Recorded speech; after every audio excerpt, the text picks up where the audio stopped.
Play Whiskey Wednesday Round 11, the memory game. Until June 26, each week you can win one of our 12 incredible grand prizes. Select 2 doors at checkout. And if they match on drawing night, you'll win that bottle. Not a match? No worries. You still score a Weller 12-year. Every $5 ticket gives you 5 chances to win, including 4 weekly bonus prizes. Get your tickets now at give270.org. Charitable Gaming License ORG 0002703.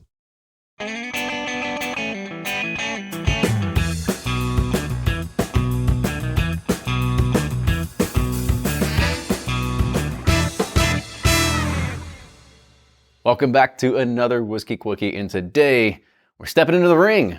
We're going to go and check out some Puncher's Chance. Who's throwing the first punch? Not I. I wait for somebody to throw the first punch, and then I usually get hit. I try to duck, but it doesn't always work. It's over. Then it's over. It's 1 and out. Yeah, I'm not much of a fighter, as you could probably tell from my stature.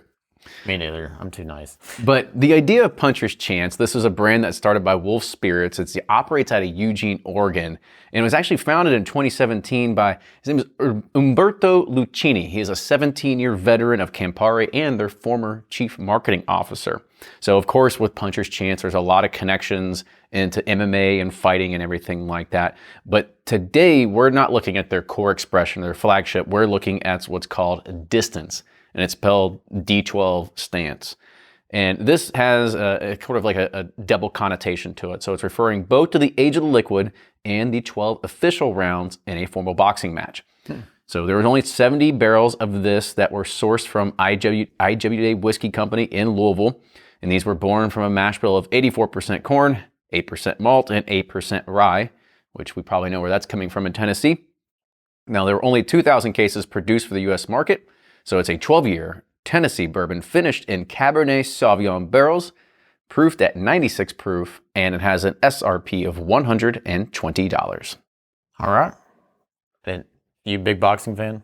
You know, I always said that I felt that boxing has probably lost a lot of the spotlight because MMA has become so enamored by people, and you just get like the full thing, like up and down. You have boxing, you've got wrestling, you've got jiu-jitsu, you got all these kind of like, well, of course, mixed martial arts. I think that's really where boxing kind of had a hard time sort of staying in the spotlight. But hey, you know, when you get... I just like punching instead of Is that what it is? Instead of kicking and grappling and... I think just like keep it simple. I was a wrestler, so that's why I kind of enjoy it. That's why I used to watch Dan the Beast Severn all the time, like Ken Shamrock, all those old school MMA people that used to do, you know, more ground and pound and not always talking about... I know we're getting way off on a tangent here, but... Let's get back to the whiskey. Let's talk about these tigers here. Let's get punched in the palate. All right, here we go. So on with the nose here.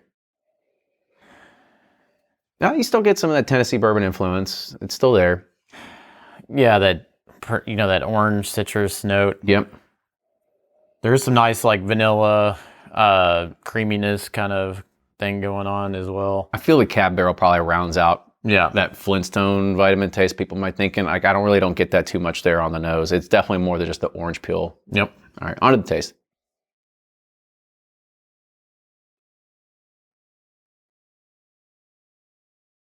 So, you know, it's like a push pop. You know, it's got the creamy, the vanilla, the orange, dreamsicle flavors.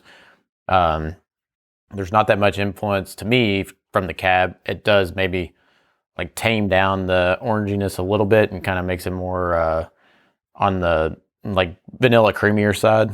Yeah, it's got it's one of those things that if you love Tennessee bourbon, then you're gonna love this. Yeah, I agree. I think you still definitely get, which I do. I love Tennessee bourbon. You still get definitely that orange, that creaminess. There's definitely not a huge influence of the cab into it.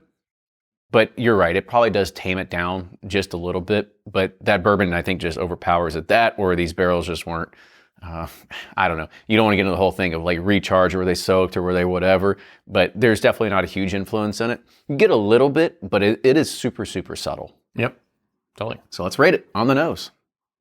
Sideways, I mean, it's good, but nothing bad. All right, yeah. And on the taste?